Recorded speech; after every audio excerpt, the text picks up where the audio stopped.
morning. Good morning. I heard about a story about a wife who had bought some glasses for her husband, but now she was returning to the store because she wanted to return them, and so she walked in and she handed the glasses, just set them down on the desk at the counter to the receptionist and said, these don't work. I want my money back. And the receptionist said, well, is there something wrong with them? Can I help you in some way? And she said, well, I bought these a week ago and they don't work. And she said, well, what do you mean they don't work? And she said, well, I bought them for my husband and he's still not seeing things my way. So, well, if you got some glasses for your husband or your wife this year, welcome to 2020, a year that is probably going to be you're going to hear a lot of bad puns and bad jokes about vision and eyesight. I mean, can't you just see that coming? Some of you are like, I see what you did there. They're not going to get any better. If I keep telling jokes, they're just going to keep getting cornier and cornier. Aren't you glad I'm back? Amen to that. But in all seriousness, Happy New Year, Happy 2020, beginning of not only a new year, but I kind of forgot about this, a whole new decade. I guess I should know my numbers. It starts at 0 and it goes up, but a whole new decade. It's just kind of exciting times whenever we start a new year because it's just full of possibilities. And I don't know about you, but I love just the idea of looking back on the old year and thinking about all of the things that were done and some of the mistakes I made and hopefully some of the mistakes I corrected, but also looking forward to a new year. And it's fun with all its possibilities and all its new beginnings. And if you're like a lot of Americans during this time of year, usually is when you come up with some kind of list, right? Because we all have things that we want to work on for the new year. We all have things that we want to improve upon in our lives, grow in this area, and maybe you write them down physically, maybe you call them New Year's resolutions, maybe you just have them in your head, maybe you say, I know a couple of you have told me before, I don't do New Year's resolutions at all, and maybe that's true for some of you, but most of us usually have something, even if we don't write it down. We have something in our mind for this new year. I want to get better at this. I want to stop doing this. I want to grow in this area of my life. Or I want to develop this part of my life. And we all have these new thoughts and these new beginnings. Maybe for you, it's fitness. And so you say, this year I want to exercise more. I want to eat healthier. I want to, get a little bit more active. I want to lose some weight this year. Maybe for you, it's family. Maybe you think, I want to devote more time. I don't spend enough time with my kids. I need to be more proactive about spending time with my kids. Or maybe my relationship with my spouse. I need to grow in my relationship with my husband or with my wife. Or maybe for you, it's finance. You say, I really need to do better at saving more, spending less. I need to pay off some debt for this year, and I need to focus on that. So that's your New Year's resolution. That's your goals for this year. Or maybe for you it's friends, and you say, I want to make some new friends, or I want to develop some relationships with some old friends. I want to get in touch with maybe a friend that I haven't seen in a while and kind of rekindle that friendship. And so that's one of the goals for you this year. Or maybe for some it's just fun.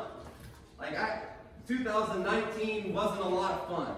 And maybe I worked too much and I didn't ever take time for me and to relax. Since I just need to relax more, I need to have more fun, maybe develop a new hobby, maybe travel more, I just need to get away from it all. Or maybe for you it's faith. I hope for all of us at some level or another there's a desire to grow and develop our faith and grow in our faith in 2020. Maybe that means growing in your prayer life, devoting a little bit more time to talking to God and spending time with God in prayer. Maybe that means spending more time reading God's Word. Maybe for you that means starting to read God's Word. Maybe for some of you, you've never really opened the Bible. And so maybe 2020 is the year that you open up God's Word and really find out who He is for yourself by reading it. There's a lot of great reading plans out there. We are on YouVersion, and you can get on that. It's a great tool, a lot of Bible reading plans. Maybe your plan is to read through the Bible in a year. That's a great goal to have. Or maybe you have a goal of just being more consistent when it comes to being here and worshiping together on Sunday mornings. Or maybe you don't come to Bible class. And so maybe a goal for 2020 is I want to get here so I can study God's Word and learn more about God's Word. And it's great what we do here for Sunday worship, but I want more. And so maybe it just means being more consistent about being here for Bible class or getting involved in a Bible study with someone, either whether that be here or with some other believers. And whatever it is, we all have things that we want to work on, things that we want to grow in. And it's this idea of new beginnings and a new year that causes us to be more intentional. To be more intentional about starting the exercise regimen. To be more intentional about eating better. To be more intentional about sitting down and making a budget. To schedule out how we're going to spend our time and how we're going to make more time for our kids and for our spouse and for our friends. It makes us be more intentional about our faith. And about how we're going to be committed to reading God's Word and worshiping together and spending time in prayer. And this idea of new beginnings and a new year that makes us think that things can change.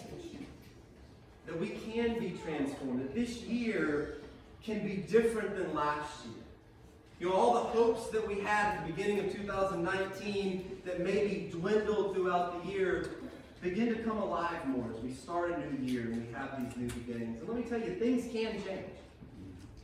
There is hope. You can be transformed. But let me ask you, what are you going to do when you're a couple weeks into your commitment?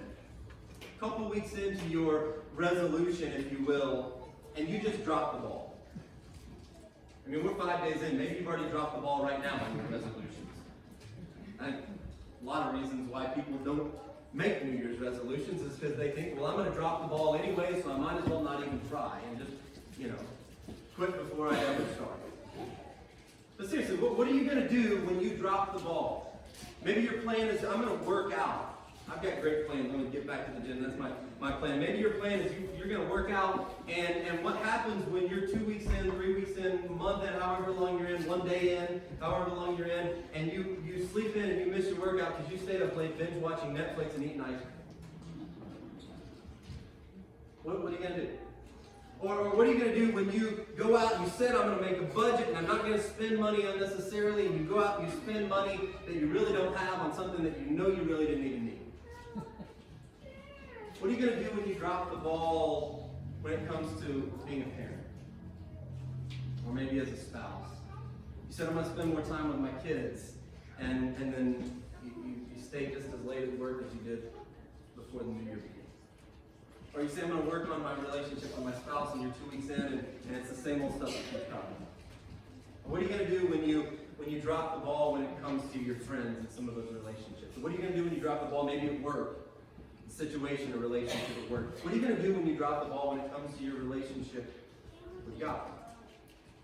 See, because some of us, we make these resolutions, we make these plans that we have, and then we fail, and we say, well, I'll just wait till next year. You're going to wait a whole year before you make a New Year's resolution, and you just say, well, I messed up, I dropped the ball, I might as well wait till 2023. I want to share a scripture with you that's been on my heart for the last couple of weeks. One of my favorite passages. It's from Lamentations chapter 3. In fact, we just read or sang the song, the words to this passage in the song right before the lesson. And I love what the prophet Jeremiah writes. He writes, the steadfast love of the Lord never ceases.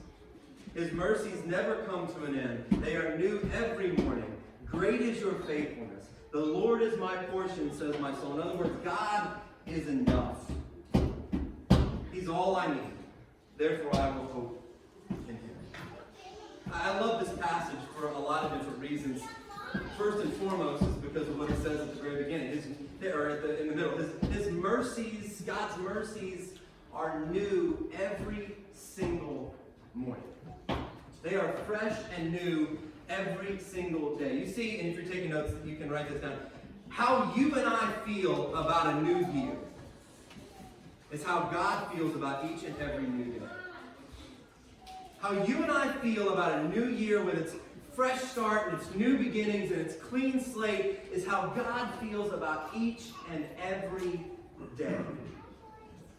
And so when you wake up tomorrow or that next day, or maybe it's the day after, you fail to live up to the expectations that you have for yourself and the expectations that you think somebody else has for you, wake up with the realization that God's mercies are new and fresh every single morning. They're not tired, they're not worn out mercies, they are new and fresh every single day. God sees the potential and the possibility in each and every day. And I love what he says in verse 22. The steadfast love, the unfailing love, the faithful love, as some translations put it, of God, never ceases.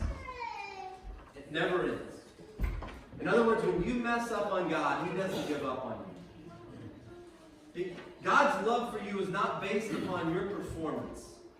There is nothing you could do that would make God love you any more, and there's nothing you can do that will make God love you any less. Because it's not based on you. It's based on him. And some of you at the beginning of a new year, and at the beginning of each new day, you need to tell yourselves that and live in that reality that God loves you, not because of you or how well you perform or how well you got it together or how well you live up to your resolutions or your expectations. He loves you because he is God. And he is perfect and he is holy and he loves you perfectly even when you are imperfect, which we all are. His love for you doesn't come from you, it comes from him. Your value doesn't come from you or how well you live up to those things, it comes from him. And Jeremiah says in verse 24, he says, "The Lord is my portion, says my soul." Or I like how the NIV puts it. I say to myself, Jeremiah says, I say to myself, the Lord is my portion, therefore I will hope in him. I love that because Jeremiah is basically saying, I talk to myself. Raise your hand if you talk to yourself. That's just good to admit. New Year's resolution, just get it out of the way. Some of you are talking to yourself right now. Should I raise my hand? I don't know. You are weird just like everybody else. We all talk to ourselves. And Jeremiah just has the courage to admit it. I was reading about a guy named Dr. James Gills, who of all things is a well-renowned ocular surgeon, an eye surgeon, which fits well with today. But Dr. James Gills, I think I was reading up until last year, he is the only, or was the only person on the planet who had completed 6 double Ironman triathlons. Okay? 6 double Ironman triathlons. So what that means, for those of you who don't know, full of 1 Ironman triathlon is a 4.8-mile swim, a 224-mile bike ride, and a 52.4-mile run. To do a double, you got to do 2 of them, not like in the same week or month, in a 36-hour period. He'd done 6 of them. The last one he did it was in his 50s. Phenomenal athlete. Just an amazing man. But they asked him in an interview, they said, how do you do it? What's the secret to your success? And he gave what I think is some great advice. He said, I've learned the difference between talking to myself and listening to myself. Let me say that again. I've learned the difference between talking to myself and listening to myself. He said, when I listen to myself, the voices say, you're too old, you're too tired, you're too weak, just give up. But when I talk to myself, I remind myself of my favorite scriptures. And I keep playing that over in my mind. And I encourage myself in the Lord. And I continue on to finish the race. I think for a lot of us, at least part of the reason why we keep giving up is because we're listening to ourselves instead of talking to ourselves. You see, what you tell yourself matters. And listen to what Jeremiah tells himself. He says, the Lord is my portion, therefore I will hope in him. You see, my hope is not based in my circumstances. My hope is based in my Savior. My hope is not based in all the changes that I'm hoping to make as the new year rolls around. My hope is based in the one who never changes.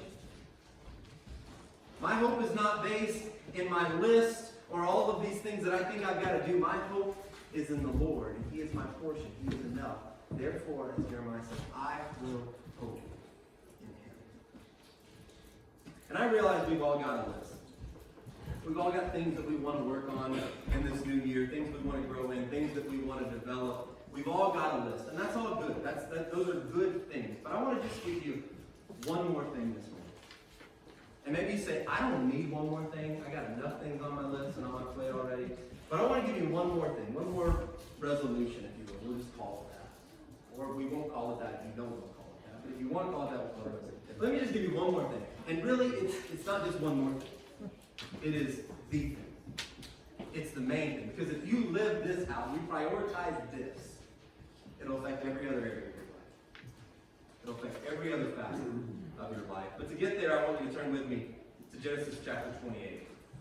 Genesis chapter 28, we're going to be in there for the rest of our time this morning. And we're going to pick up in the story of a guy named Jacob. Now, Jacob had done a pretty good job up until this point. He still has some ball dropping to do, but he had done a pretty good job of dropping the ball when it came to a lot of areas of his life.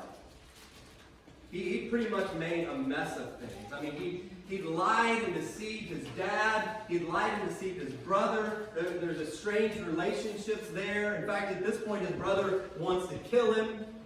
I don't know how your holidays with your extended family went, but Jacob's did not go all that well. And so Jacob is on the run. And he leaves, and that's where we pick up in verse 10. Jacob left Beersheba and set out for Haran. And when he reached a certain place, he stopped for the night because the sun had set. Taking one of the stones there, he put it under his head and lay down to sleep. And as Jacob was sleeping, he has this dream of this ladder or staircase, and we're not going to get into it, but basically this dream is this ladder staircase with angels. The staircase is coming out of heaven, and angels are descending and ascending on this ladder, the staircase. And then the Lord speaks to Jacob. Jacob has this encounter with God there in that place. And here's what the Lord tells him in verse 13. He says, I am the Lord, the God of your father Abraham and the God of Isaac. I will give you and your descendants the land on which you are lying. Your descendants will be like the dust of the earth, and you will spread out to the west and to the east, to the north and to the south. All peoples on earth will be blessed through you and your offspring. I am with you and will watch over you wherever you go. And I will bring you back to this land. I will not leave you until I have done what I have promised. Verse 16, when Jacob awoke from his sleep, he thought, surely the Lord is in this place, and I was not aware of it. He was afraid and said, how awesome is this place? This is none other than the house of God. This is the gate of heaven. Early the next morning, Jacob took the stone he had placed under his head, set it up as a pillar, and poured out oil on top of it. He called that place Bethel, which in Hebrew, if you look in your footnotes, means house of God, though the city used to be called Luz.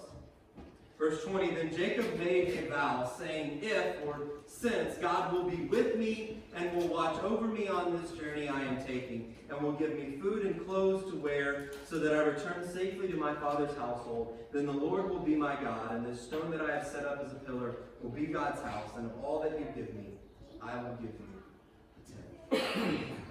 In many ways, this is a defining moment. This is a turning point. This is where things begin to change. This is where he truly begins to discover the presence and the faithfulness of God. And from this encounter, he's still got a lot of growing to do, but he begins to move from being a disappointment to himself, being a disappointment to those around him, ultimately disappointing God in the way he's living out the call that God has for him, to moving into that call and living out the plan and the purpose that God has for him. Now listen, God doesn't change Jacob's external situations right there in that moment. But what God does begin to do is to change Jacob, to change his heart. And Jacob, again, had a lot of growing to do, but it was there that Jacob began to live with an awareness of the presence of God. And if there's one thing I could hope for you, one thing I would pray for you in 2020 as we begin a new year, that I believe would change all the other things in your life and on your list, whether you make one or not, it would be this. That you would grow in your awareness of the presence of God in your life. That you would grow in your awareness of the presence of God in your life. What a difference it would make for you, like it made for Jacob. if you will grow in your awareness of the presence of God. Because I can guarantee you this. For some of you, here's the funny thing. We make these New Year's resolutions, or maybe you don't call them New Year's resolutions. We make them, and I would guess that if you went back in 2019, your list for 2020 probably looks a lot like it. And if you went back to 2018, your list for that probably looks a lot like 2019 and 2020. And 2017 and 2016 and all the way back. But I can guarantee you this, if you will prioritize this, if you will prioritize growing in your awareness of the presence of God in your life, you will be different 12 months from now than you are today. So the question is, how do we do that? How do we prioritize His presence in our lives? How do we make that a priority and live that out in our everyday lives? Well, I want to give you three practical things as we begin this new year that I think come out of this passage that you and I can do. And the first one is this: remind yourself what God has said. Remind yourself what God has said. Remind yourself of what is true. Let me ask you a question. Who is the most influential person? This is rhetorical, by the way. You don't have to say this out loud. Who is the most influential person in your life? Some of you are like, Jesus. And yes, that's the right answer when you're in church for a lot of different questions. But aside from Jesus and God, I got a text this week from Paul Vargas, one of our deacons, and he texted me. He's got a table this morning. He said, "What are you preaching on?" I said, "God and Jesus." Narrows it down. But who? You know who the most influential person in your life is? You. You know how I know that? Because you talk to yourself more than anybody else. The question is, are you talking to yourself or are you listening to yourself, like we talked about earlier? Are you telling yourself the truth or the lies of this world? Are you rooting yourself in the promises of God and the promises that He gives us in His Word? In Genesis chapter 28, verse 15, God tells Jacob, "I am with you, and I will watch over you wherever you go." God gives him that truth. And I wonder how many times throughout the years Jacob had to tell himself, God is with me and God is watching over me.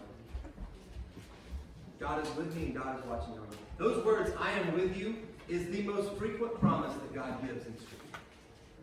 You know why? Because we need to know that. We need to be reminded of that. God is with me and God is for me. You may even want to write that down. I put it in up here. God is with me and God is for me. Maybe that's just something you need to breathe in this year. God is with me and God is for me. Listen, if you don't talk to yourself and tell yourself God is with me and God is for me and reaffirm the promises that God gives in Scripture, you will listen to yourself. And if you listen to yourself, the voices will tell you you are all alone and you are on your own. And for a lot of you, you've been living by that lie. Not just in 2019, but many, many, many, many years before.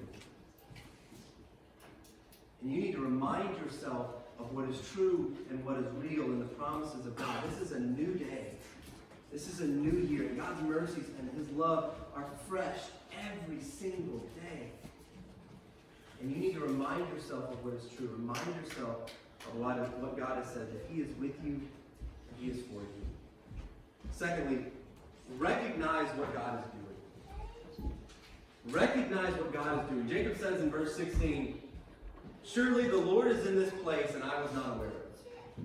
Now Jacob is aware of the omnipresence of God, but he's not tuned in to God's presence in that moment. God was here and I wasn't aware. And I think Jacob shows us, and I think we know the reality of this reality right here that Jacob shares with us, that you and I can be so busy. We can be so preoccupied and go about life that we completely miss God's presence. That we completely miss what God is doing in our lives and in our families and in this church and in the world around us. And I think maybe some of it has to do with understanding a couple of foundational principles. And I think if we understand these two principles, that at least helps. And I'll get to the second thing in just a minute that I think we also have to understand. But two principles that Scripture really paints that I think are so pertinent for us to understand. One, God is always present. And second, God is always working. Okay? God is always present. He's not in one place at one time. He's always present. And God is always working. And he doesn't take vacations. God is always working. God says in Hebrews chapter 13 that I will never leave you nor forsake you. And Jesus says in John 5:17, the Father is always at work. And so am I. God is always present and God is always working. But sometimes we miss it because I think we're looking at the wrong thing. And I think some of this has to do, here's the second thing I want to point out. I think some of this has to do with what A.W. Tozer calls the secular sacred divide. I'm going to go back to our list for just a second. Because this idea that there's this divide between what is secular in our lives and what is sacred. And we kind of compartmentalize these things in our lives. And so we have this idea of things that are sacred. So faith, right, and things associated with faith are sacred. What we're doing here today, this morning, that's sacred. Reading our Bible, that's sacred. Prayer time, that's sacred. All of those things that we associate with faith, those things are sacred. And then on the other side, we have these other things that are secular. And so fitness is secular. Family is secular. Finances are secular. Our jobs are secular. Friends are secular. Fun is certainly secular. Our hobbies are secular. Our recreational activities are secular, right? So I can compartmentalize, and so what I do in those sacred moments, that's sacred, but what I do in these secular moments, those are compartmentalized, right? But you see, God doesn't view things that way. There's not a separation of when I leave this building, the things that I do are secular. Or when I put down my Bible and close it up and I'm done with my reading, then that becomes secular. Romans talks about how your life is a spiritual act of worship. Your life is meant to be sacred. The totality of your life is meant to be sacred. And so what happens is when we tear down that divide, we remove that divide, then all of life becomes sacred. That's the intention. Because your faith and your relationship with God is meant to impact all of this stuff so that it all becomes sacred. And so when that happens, not only is faith and all of those things sacred, but fitness becomes sacred. One of the things that I found out that was so powerful for me when I started losing weight and I started being more fit is the spiritual aspect of that. That I was glorifying God. And I'm not saying that if you don't, you're not glorifying. That's not what I'm saying. I'm saying there was a spiritual aspect where God touched me spiritually when I started getting in touch with how much I was taking care of my body. And so fitness becomes sacred. Family becomes sacred. Finances become sacred. Family, friends become sacred. Our jobs become sacred. Fun becomes sacred. Your hobbies become sacred. Your recreational activities, they become sacred because they're done out of everything that you do for Christ. Does that make sense? And when we prioritize His presence in our lives, we tear down those walls. I think another reason why we don't experience the power and presence of God, and maybe the top of the list, in our lives is because we whittled down our experience of God to an hour-long Sunday morning service and a footprint of the building. And this is where I encounter God.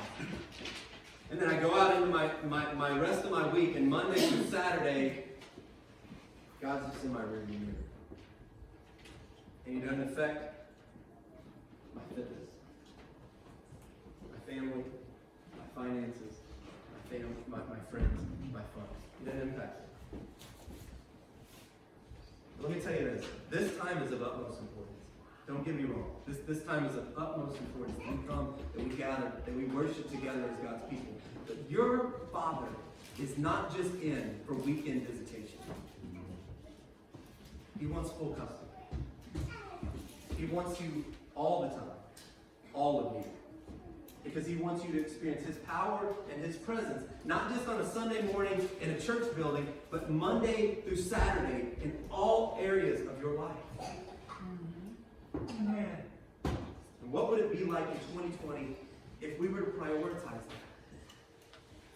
we lived our lives with that heightened awareness of God's presence and of how He's working and how we can join Him in what He's doing. The Father is always present. The Father is always working. And when we seek to recognize what He is doing, we grow in our awareness of His presence. And then thirdly, and lastly, remember what God has done. Remember what God has done. Verse 18, early the next morning, Jacob took the stone he had placed under his head, and he set it up as a pillar, and he poured oil on top of it, and he called that place Bethel, which, as I said, means house of God. Jacob has this experience with God, this encounter with God, and then he creates a tangible reminder of God's presence and God's faithfulness. A couple years ago, Cruz and I were out riding bikes. Actually, he was riding a bike. Well, he was riding a bike. He's talented. He can't ride two bikes at one time. He was riding a bike, and I was walking with him. And so we have a lane that's about, I don't know, a quarter mile, maybe a little bit less from our house, that goes back into the fields and back into the woods. And so Cruz and I were out walking, and he was riding bike. Well, he was riding bike. I was walking with him. And so we stopped, and we were going down this lane, and we're just back there, and there's little pebbles and rocks that we could throw. And so we were doing that. And then I just kind of turned around. It's late in the day. I turned around. Just this beautiful horizon. Just beautiful. All kinds of colors. You live out in the country, you get great sunsets and great sunrises. And so I just turned around. I was just moved. And I said, buddy, let's pray. Let's just thank God for this moment that we're in. And so we did. We just kind of hugged each other. And I prayed. And he prayed. He wanted to pray. And so we're just thanking God. And it wasn't like long. I'm not that spiritual. It wasn't that long. We just prayed together. And then we kind of went back to what we were doing. And then eventually went home. A couple weeks later, we're out there again, right? He's riding his bike and we go down the lane again. And he's kind of looking around, doing stuff out there. And he turns to me and he says, Dad, can we pray together? I said, absolutely not. No, I'm just kidding. Absolutely we can. I mean, that's like, oh. And so he prayed and I prayed. And we've done that several times. I mean, that was just a moving moment for me as a dad, that my son thinks about that. That's all his mom, by the way. She was doing all that work. But we've done that a couple times since. Every time we go out there, he wants to pray. I tell you that story because every time I think about that place, just about every time I drive, and I drive by it that way when I'm coming home a lot of times, I think about my love for my son.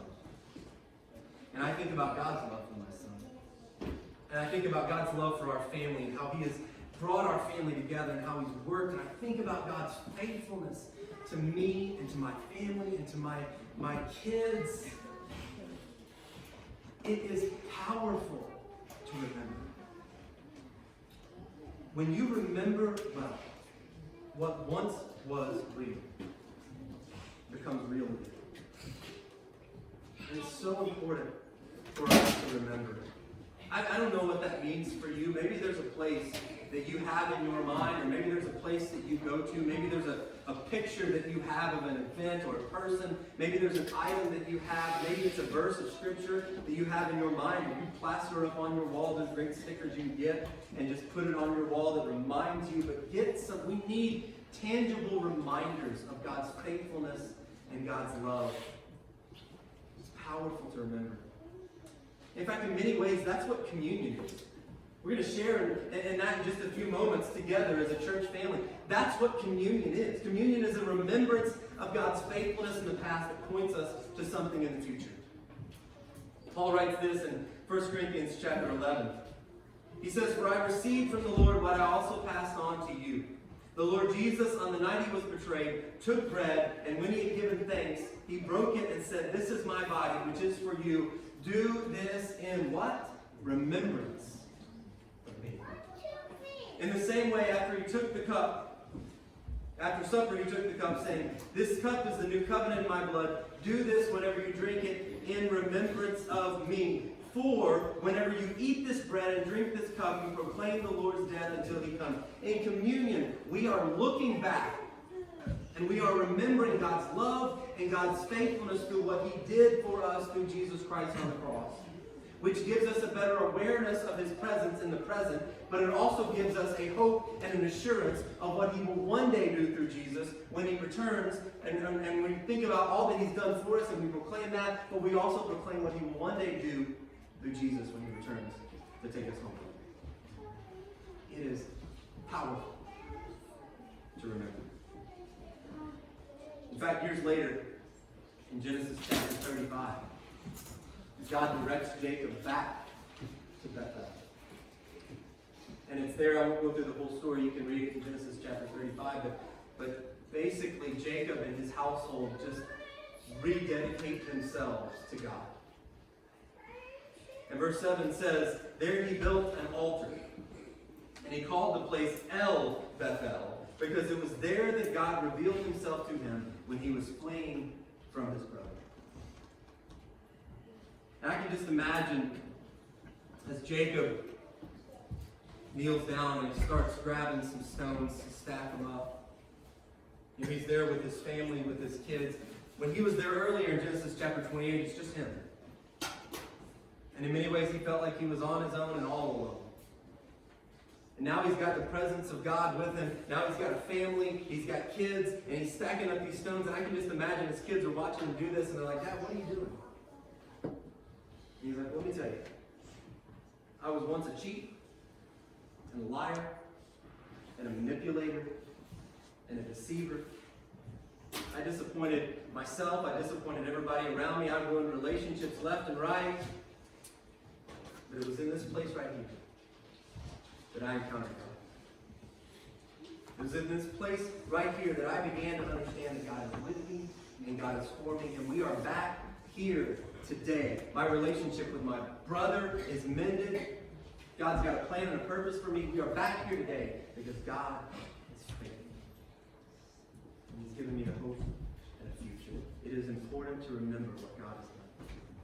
It is important to recognize what God is doing, and it is important to tell yourself, remind yourself the truth in what God has said.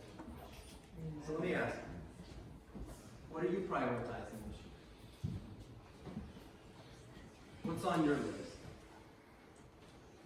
Because if you will prioritize the presence of God in your life, it will impact every other area, every other facet of your life. If you will seek first his kingdom and his righteousness, all these other things will be added to you. So as we start a new year, maybe you just need to breathe in the truth. God is with you.